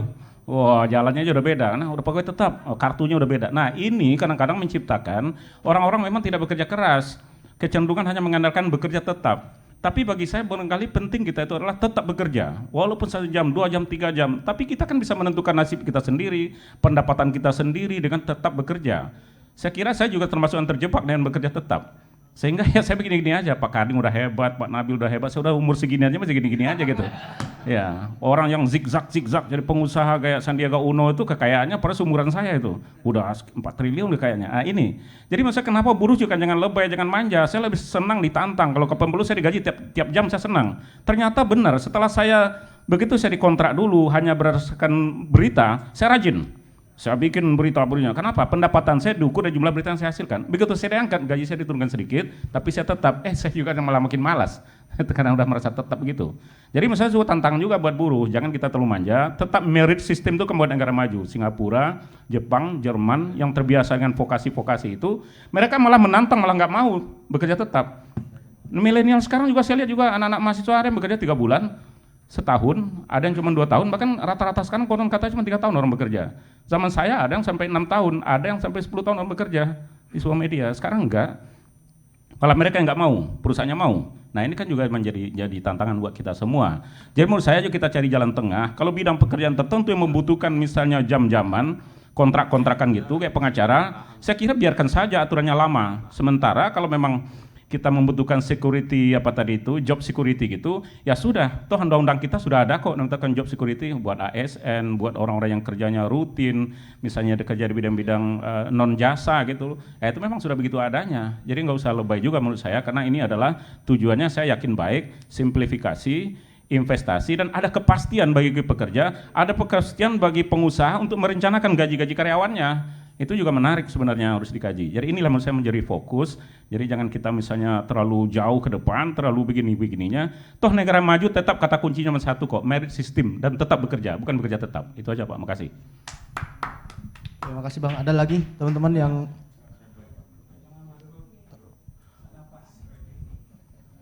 Oke, kalau nggak ada lagi, mungkin satu lagi buat narasumber dari DPR. Saya juga sebetulnya ada beberapa informasi, saya juga belum tahu, belum baca juga Mas.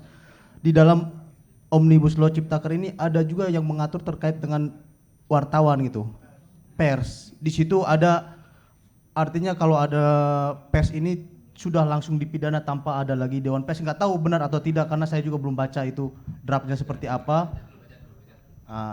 Nah inilah yang perlu kita minta penjelasan dari, artinya pembahasan jangan sampai kita ribut tentang tenaga kerja sementara di dalam Omnibus Law itu ada pasal yang mengatur tentang pers itu.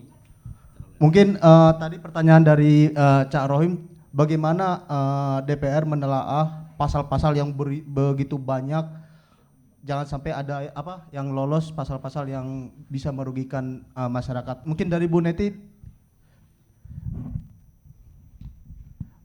pandangannya. Makasih Bu. Iya,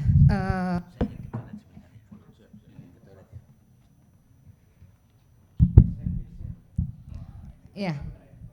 Tadi saya meralat ya, bukan belum membaca, tapi belum menerima officially. Kalau membaca yang tadi saya katakan versinya siapa itu tentu saya nggak bisa mengomentari ya. Nah oleh karena itu lagi-lagi saya nggak berandai-andai, tapi yang jelas kan kita belum menempuh ya tadi. Kalau dari pimpinan nanti akan didistribusikan ke pimpinan fraksi melalui BAMUS itu juga belum dilakukan. Kemudian juga belum disampaikan ke teman-teman balik juga. Nah, tapi yang jelas tadi prinsipnya kan sudah saya sampaikan.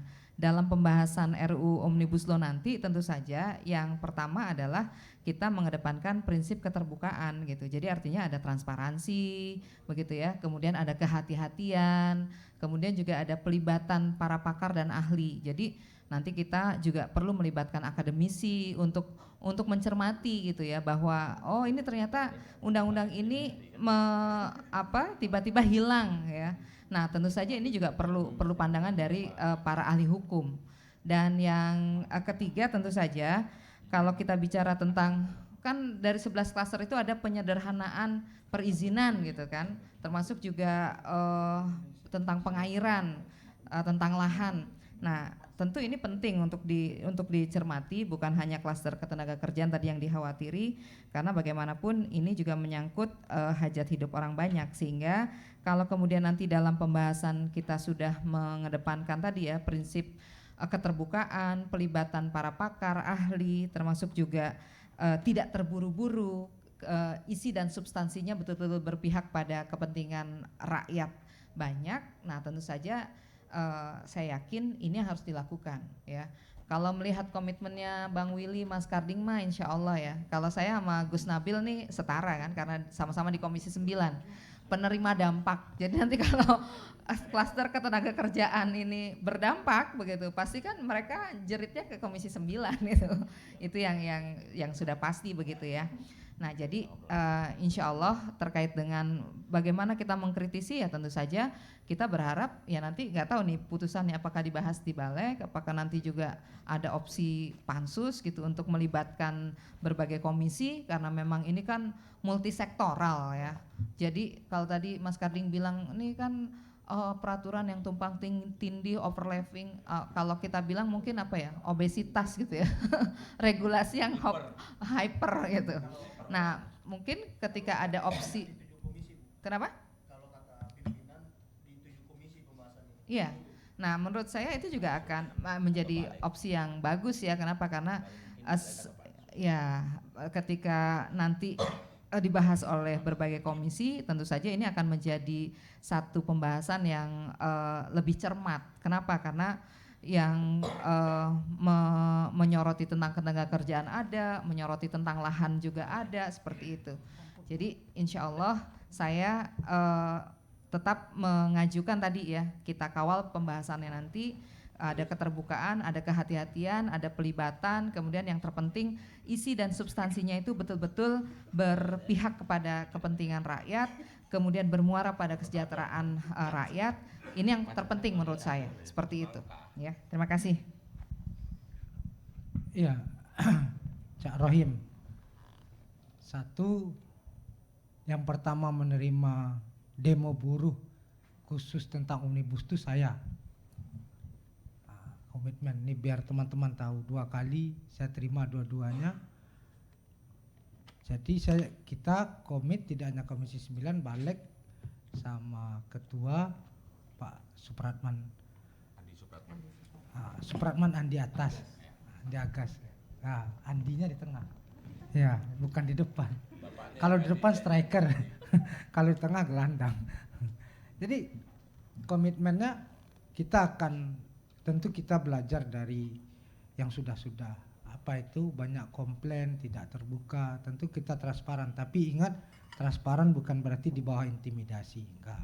Ini dalam kerangka kemudian ya DPR ini kan instrumen politik, instrumen rakyat, ya kita duduk bersama-sama. Tapi yang harus kita kedepankan adalah kepentingan negara dan bangsa, bukan kepentingan yang sektoral gitu.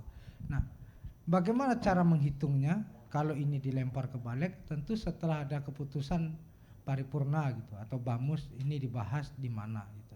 Di sana kemudian kita hitung 100 harinya. Apakah kendala utamanya dalam proses 100 hari itu? Kalau saya sejauh ini membaca dari apa yang sudah ada ini, baik dari draft RUU dan naskah akademiknya, kalau klaster ketenagakerjaan itu di take out, itu 100 hari selesai. Jadi yang menjadi complicated gitu, itu klaster khusus ketenagakerjaan. Dan kemungkinan Cak Rohim itu namanya bisa berubah. Kemungkinan. Ini yang proses yang sedang kita konsultasikan. Tapi ingat, spirit berdialog itu spirit open mind, spirit open heart. Tidak kemudian apa ya, pokoknya gitu. Enggak. Kita ini kan semua yang dibilang Gus Nabil tadi ini kan pertanggungjawabannya lahir batin dunia akhirat. Iya, kan bukan hanya bukan hanya statement, oh bahasa ini akan mengakomodir ini, tidak. Kita harus clear aja. Ini kepentingannya kepentingan siapa? Kepentingan negara, national interest. Itu apa yang ada di dalamnya, yaitu komponennya pengusaha, komponennya buruh, komponennya petani, segala macam harus tunduk di bawah itu semua. Itu yang kemudian harus dikedepankan. Nah, hal-hal yang lainnya adalah tadi termasuk exercise yang sedang kita dalami adalah di sini ada klaster kawasan ekonomi. Nah, apakah kemudian undang-undang ini berlaku secara nasional atau undang-undang ini hanya diperuntukkan untuk kawasan semata-mata? Ini yang sedang kita kaji. Jadi ketika walaupun ini yang dibilang oleh Bu Neti tadi, ini memang officially belum nih. Tapi kan namanya ya sebagai hot issues, isu yang strategis, tentu kita sudah membahas ini. Nah, bahkan fraksi Nasdem sudah membentuk tim siaga namanya. Kebetulan ketuanya saya. Kami sudah mengundang bahkan pembuat RUU ini beberapa kali. Ada 20 orang anggota DPR RI yang terlibat, ada 36 TA yang terlibat. Ada 65 orang tim yang membangun ini. Jadi yang terlibat dalam proses ini apa? Karena ingin merealisasikan 100 hari. Termasuk tadi kita bicara terbuka apa? Ini bisa cepat, bisa setelah kita kaji dengan catatan klaster ketenagakerjaan di take out. Itu satu. Yang kedua adalah apa? Tadi yang berkaitan yang dibilang oleh Bung Moderator, ada tentang pers, ada. Ini tapi poinnya lebih kepada national security. Apa itu? Bahwasanya kepemilikan pers nasional itu tidak boleh oleh asing gitu. Nah, itu saja yang sekarang kan dibatasi. Misalnya kayak CNBC atau CNN itu miliknya Transcorp kan. Nah, itu kalau yang seperti sekarang oke. Kalau yang diusulkan ini memang boleh ada penyertaan modal asing gitu. Ini yang kemudian kita harus kalau dalam perspektif national security belum baca kan? Nanti belum, aja makanya baca. berarti terkait dengan informasi pidana itu tidak benar itu, Bang ya? Nanti kita lanjutkan diskusinya. Panjang soalnya. Jadi kalau itu Mang, kemarin kan teman-teman Aji bikin diskusi yang sama seperti ini. Nah, di Kalibata sana. Mereka juga mengkhawatirkan itu, sama seperti teman-teman serikat pekerja, bahwasanya untuk melindungi kepentingan nasional, maka pers asing tidak boleh langsung direct. Nah, yang ketiga yang ingin saya katakan adalah ini kalau kita kan niatnya baik nih, tujuannya juga baik, caranya juga baik, karena memang ini satu hal yang tidak pernah ada dalam tradisi hukum kita ya. Tapi kalau tidak seperti ini, perubahan itu harus out of the box gitu. Kalau tidak ngelompat gitu ya kapan berubahnya? Ini momentumnya. Nah, kalau berkaitan dengan tadi yang dibilang, saya sepakat dengan kakak John gitu ya. Ini kan time change, people change, dan relasi sosial tidak hanya relasi kerja gitu ya. Berubah sangat dahsyat, lompatannya luar biasa. Tentu negara dalam perspektif ini harus memikirkan bagaimana relasi kerja itu tidak hanya yang kemudian normatif ya. Apa yang normatif itu ya ada pabrik, ada buruh, ada pemilik modal, ada tenaga kerja. Tidak hanya dalam relasi itu, tapi kita mungkin tidak lagi masuk kepada labor market flexibility gitu, LMF gitu, labor market flexibility gitu. Tidak hanya fasenya tidak hanya itu lagi, tapi ini bentuknya sudah relasinya yang jenengan gambarin tadi gitu. Udah volatile gitu, bukan fleksibel lagi, volatile gitu. Orang tenaga kerja yang sekarang dengan relasinya tadi yang dibilang oleh kakak Karding gitu, ini kan kepemilikan modalnya kecil-kecil nih. Serikat kemudian menjadi tidak relevan dalam kerangka itu.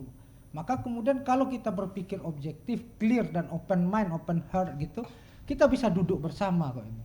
Itu buktinya tadi belum apa-apa permintaannya sudah kita stabilo gitu. Nah, dalam kerangka ini kepentingan nasional lah, inilah momentum yang saya bilang tadi untuk kemudian kita melakukan menjalankan demokrasi ekonomi, Pak.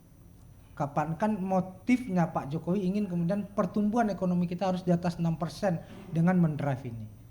Kalau ini tersandra, kalau ini lama segala macam, kita kehilangan momentum. Belum tentu presiden berikutnya dengan dukungan 77% seperti ini, dengan orang yang benar-benar memiliki pemahaman yang entrepreneur yang luar biasa seperti Jokowi akan melahirkan hal yang sama gitu loh Pak. Ini yang kemudian momentum nih, tempalah besi selagi panas gitu.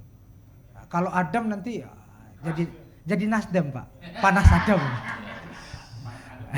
Itu jadi cara berpikir ini yang kemudian jangan paranoid, jangan prejudice, bahwasanya ruang-ruang demokrasi teman-teman mau datang kapan saja, anytime, pasti kita akan terima. Balik Komisi 9 tadi sudah katakan, balik juga, nggak ada kemudian hal-hal yang ditutup-tutupi gitu. Jadi hal kerangkanya ini kalau teman-teman mau ikut dalam proses penyusunan DIM-nya sekalipun, kita undang kok.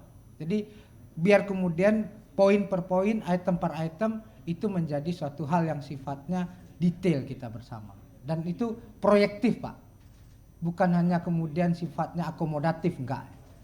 Proyektif itu kan dia beyond gitu, melompati realitas kekiniannya.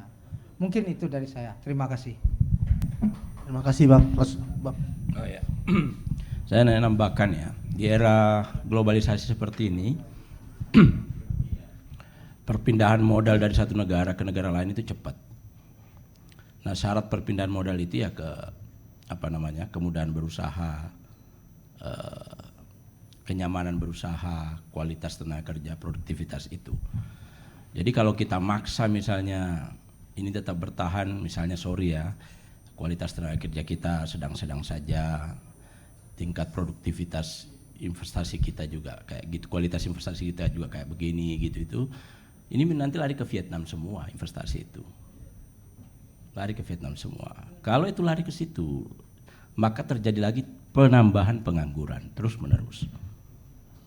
Jadi saya kira niat baik pemerintah ini harus kita sambut dengan kritis. Oke, saya setuju bahwa tujuannya adalah menciptakan lapangan kerja, targetnya 7.000 itu harus habis dalam waktu sekian tahun. Kemudian yang kedua mengembangkan yang ada. Nah, yang ketiga menciptakan apa yang disebut kualitas tenaga kerja yang baik.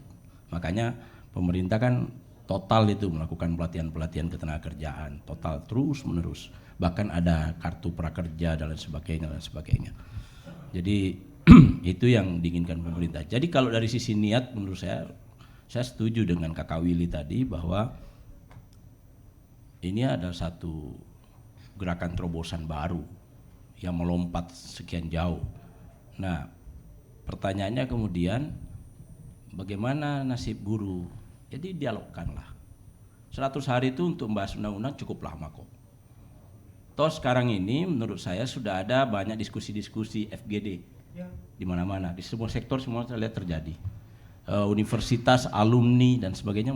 Jadi menurut saya akan ketahuan bener nggak ini sesuai dengan dalam tanda petik pernyataan kritis teman-teman buruh. Bener nggak ini pemerintah betul-betul tulus ingin melindungi pekerja misalnya kan? Kan ada itu kan 3 tujuan Omnibus Law itu. Nah jadi, nanti di DPR-nya ini kan baru supres ke pimpinan, harus masuk prolegnas dulu kan? Sudah ya, udah masuk ya? Masuk Bamus, ya kan? Dia harus kalau undang-undang itu kalau menurut tata urutan perundang-undangan mestinya prolegnas nggak tahu masuk nggak nanti, sudah ya? Lewat Bamus. Nah setelah itu nanti ya dibahas di Balik memungkinkan itu. Balik itu karena juga merepresentasikan banyak kepentingan di situ politik atau paling tidak pansus. Tapi kalau komisi mungkin agak terlalu sektoral. Karena ini memang ada 7-8 bidang kan. 7-8 bidang. Menurut saya sih antara Balik atau pansus. Nah, teman-teman buruh silakan membangun komunikasi di sana. Di era modern dan globalisasi ini yang dilakukan adalah kolaborasi dan mitra. Nggak ada lagi bapak anak jadi kita harus bermitra, sejajar, berkolaborasi. Nah kita berkolaborasi termasuk dalam gagasan ide soal Omnibus Law ini. Cari titik-titik temu yang terbaik, kira-kira gitulah. Jalan tengah. Nggak mungkin juga kita ngikuti liberalisme ala Eropa, ala Amerika, nggak mungkin. Kan pengalaman kita selama ini juga begitu kan, ditekan sedemikian rupa oleh IMF misalnya, itu kan juga kita masih ada undang-undang perburuhan tuh. Ya artinya kan kita kan beda karakter kultur masyarakat kita, pemerintah kita dengan mereka. Kita ini harus selalu mengambil jalan tengah. Penciptaan lapangan kerja, peningkatan pendapatan, daya beli, peningkatan konsumsi, mengakibatkan kesejahteraan di tengah-tengah masyarakat kita. Terima kasih. Terima kasih Bang, beri aplaus. Langsung saja Pak Gus.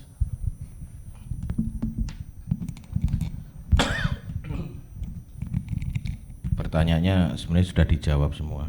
Saya ngasih closing statement aja mungkin ya. Jadi ada pepatah mengatakan lebih baik hujan batu di negeri sendiri daripada hujan emas di negeri orang. Nah, tentu kita semua berharap RUU Omnibus Law ini bisa mewujudkan hujan emas di negeri sendiri, gitu kan. Dan tadi saya agak kurang sepakat dengan Bang John tadi kalau yang soal kalau sudah diangkat kemudian jadi males, itu mungkin Bang John, kalau saya enggak. Jadi tetap bagi saya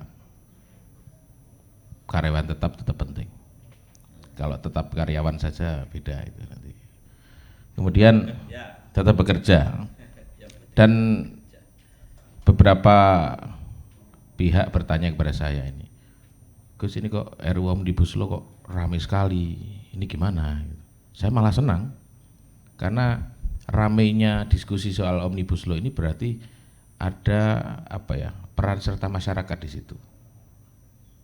Ada peran serta misalnya teman-teman buruh yang kritis, kemudian akademisi, cendekiawan dan yang lain-lain. Jadi kalau justru saya sedih kalau kemudian ketika ada sebuah undang-undang RUU kemudian masyarakatnya diem. Itu berarti tidak ada partisipasi masyarakat di situ. Dan yang terakhir soal investasi ini memang penting ya. Sebuah negara ini kan diukur tingkat keamanannya kan bagaimana investasi ini masuk. Jadi saya yakin teman-teman buruh juga tidak anti investasi kok. Tapi yang penting hak-haknya tentu terjamin dan dipenuhi. Tapi kalau teman-teman buruh ini misalnya lebay, saya juga bisa menegur. Dan sejauh ini tidak terlalu lebay-lebay amat kok menurut saya. Jadi insya Allah RUU Omnibus Law ini bisa menghasilkan hujan emas di negeri sendiri. Allahumma baik wa tarik. Amin. Terima kasih Gus. Saya tanggapi dulu lah ya. Bang ya, anggota usus semuanya di DPR, mari kita sama-sama baca. Gitu. Kami dari awal itu nggak tahu draft seperti apa, tetapi pada waktu kami selalu mengkritisi setiap statement pemerintah sebelum lahirnya draft itu, nongol tanggal 12 itu. Tapi lucunya, statement pejabat pemerintah itu terkonfirmasi di dalam draft Omnibus Law itu, kan itu. Terkonfirmasi Bang, semuanya itu terkonfirmasi. Maka untuk itu sekali lagi, biar tadi kayak abang kita dari PKB tadi, Bang siapa? Pak Karding ya. Benar Pak Karding, upah minimum itu hilang karena sistem itu. Saya ini aktif udah 25 tahun, sejak tamat kuliah langsung serikat buruh. Nyelotok banget itu. Kita udah analisis ya.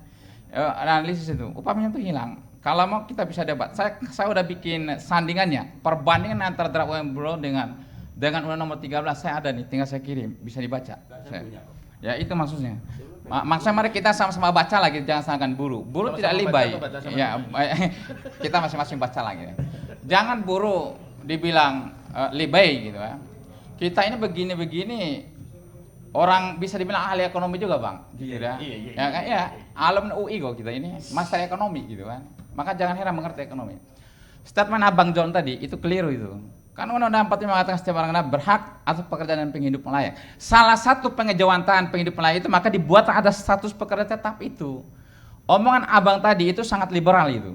Harusnya kontrak saja, beda dong. Di negara luar negeri memang macam semacam saya, ya nggak mau dong kerja pabrik. Saya lebih tinggi kok digaji. Apa mau kita melempar seperti itu anak-anak angkatan kerja kita? 65% itu pekerja SMP dengan SMP ke bawah, 80% SMA ke bawah. Nggak bisa di mekanisme seperti abang tadi, suruh kontrak aja enak. Ya kalau Iswan Abdul sih memang saya digaji besar, orang manggil jutaan rupiah kan, cuma sedetik gitu kan, mohon maaf ya. Beda. Masyarakat kita harus dilindungi, makanya diatur bagi para pekerja jenis pekerjaan yang sifatnya rutin terus menerus, maka dia harus dijadikan tetap. Tentang tadi abang malam, abangnya doang dasarnya emang pemalas kan gitu Bang ya. Yang lain nggak seperti itu Bang. Itu salah Bang. Statement abang itu salah. Itu sekali lagi. Maksud saya itu pilihan gitu Bang. Ya, negara luar negeri outsourcing itu boleh Bang, tapi bisa 10 kali lipat upahnya dibandingkan upah minimum. Karena mereka adalah expert, orang-orang ahli. Itu. Kalau abang itu salah. Makanya abang kalau mau merasa dia ahli, nggak perlu lagi keren tetap Bang. Abang keluar aja nggak kerja di mana.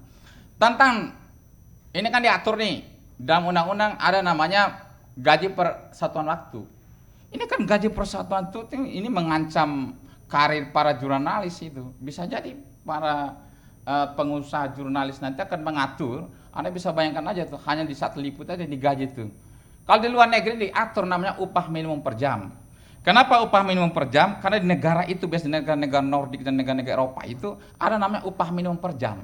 Tetapi di satu sisi mereka punya namanya unemployment insurance, jaminan pengangguran. Sehingga ketika dilakukan upah minimum per jam, ada perlindungan negara. Upah per minimum per jam itu, upah didapatkan oleh mereka 1 jam itu tidak mungkin bisa dibawa jaminan pengangguran tadi itu.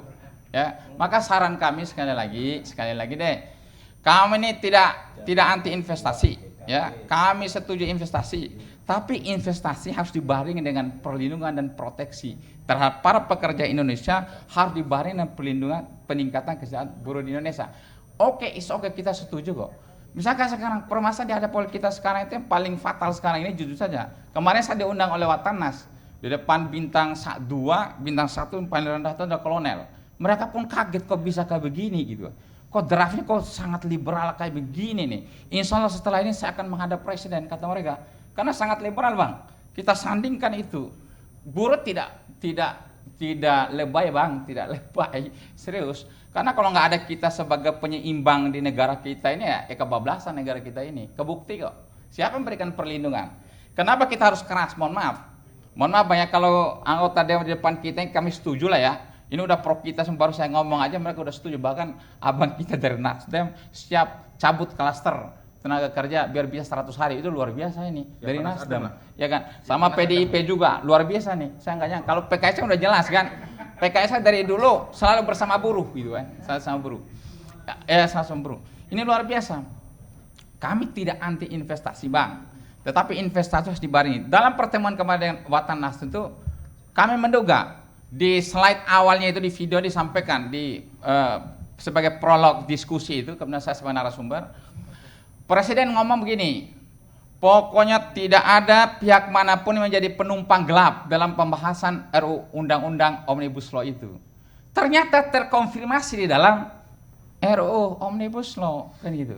Pertanyaannya, siapa penumpang gelap itu yang menitipkan pasal-pasal yang ditolak buruh ini? Saya kira adalah para pengusaha-pengusaha di planet Saturnus yang masuk dalam satgas itu, gitu. Ya, Saturnus. Karena kan saya nanti diduga saya kena delik pasal lagi. Saya kira para pengusaha yang penggagas RUU Omnibus Law itu yang dari planet Saturnus itu, saya kira. Terima kasih. Oke, terima kasih. Beliau pos ke 5 narasumber kita. Semoga dengan disahkannya nanti Omnibus Law RUU Ciptaker bisa mensejahterakan seluruh kalangan masyarakat. Terima kasih. Assalamualaikum warahmatullahi wabarakatuh. Siap.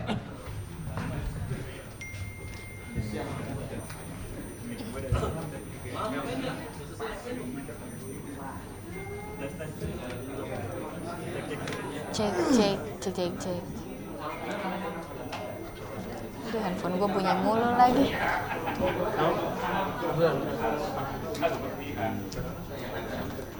Ya, pemirsa, baru saja Anda saksikan siaran langsung dari ruang diskusi media center maksud kami, dan di sini juga terjadi beberapa diskusi atau komentar-komentar terkait dengan Cipta Karya yang akan dihadirkan oleh pemerintah guna untuk mensejahterakan masyarakat Indonesia. Memang terjadi pro kontra yang cukup signifikan, namun di balik itu semua tentu pemerintah punya maksud dan tujuan yang lebih baik lagi ke depan. Kita sama-sama berdoa untuk yang terbaik bagi buruh di Indonesia. Saya Anggun Oktarini beserta seluruh kru yang bertugas mengucapkan terima kasih telah menyaksikan.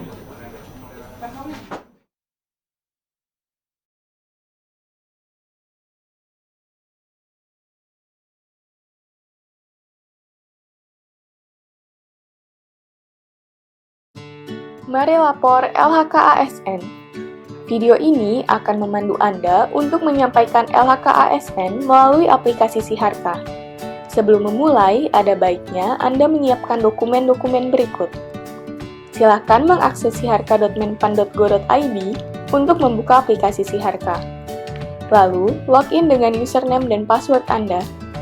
Lengkapi profil dan ubah password Anda dan pastikan data yang Anda masukkan telah sesuai. Lengkapi data keluarga Anda seperti suami atau istri dan anak. Saatnya mengisi daftar kekayaan.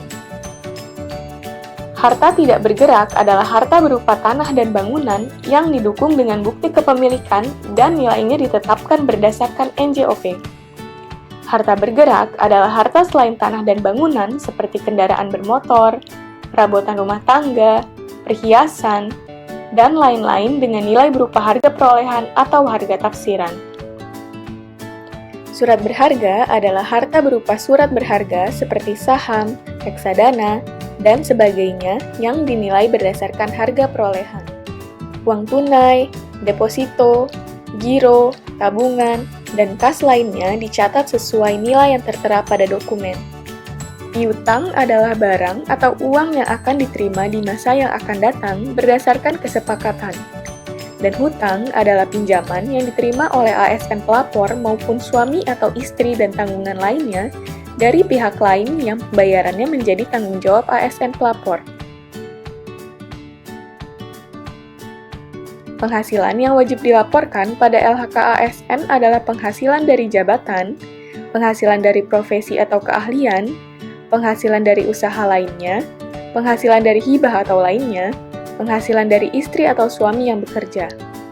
Sedangkan, pengeluaran yang dicatat adalah perkiraan pengeluaran rumah tangga dan rutin lainnya, seperti listrik, air, transportasi, dan biaya hidup lainnya, serta pengeluaran untuk rekreasi, asuransi, biaya pengobatan, dan sebagainya. Anda telah menyelesaikan pengisian LHKASN. Anda dapat memilih kirim ke inspektorat jika laporan telah sesuai, atau memilih edit jika masih perlu dilakukan perbaikan.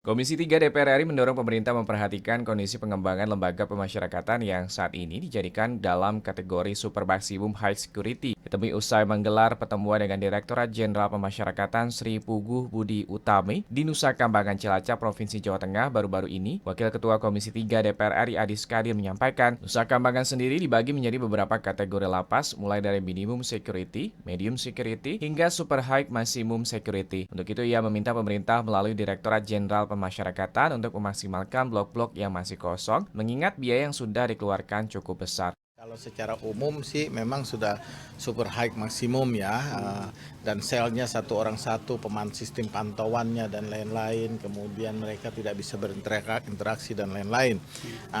Penjara inilah yang memang dikhususkan bagi mereka yang narapidana kelas kakap, baik itu terorisme, narkoba.